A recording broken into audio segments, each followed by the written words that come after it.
মাঝে উপস্থিত হয়েছেন ৫ নং কলাউজান ইউনিয়নের পশ্চিম কলাউজান এলাকার বাংলাদেশ জামায়াত ইসলামীর সম্মানিত আমির, আমাদের সকলেরই মুরব্বী বড় ভাই জনাব হারুনুর রশিদ, আন্তনগর থেকে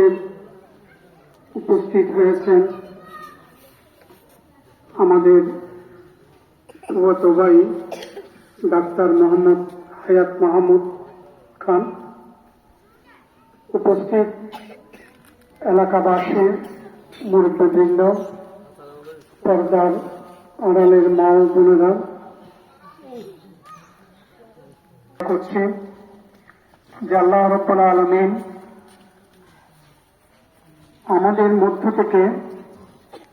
কিছু মানুষকে কবুল করে প্রস্তুতি সভায় আসার সুযোগ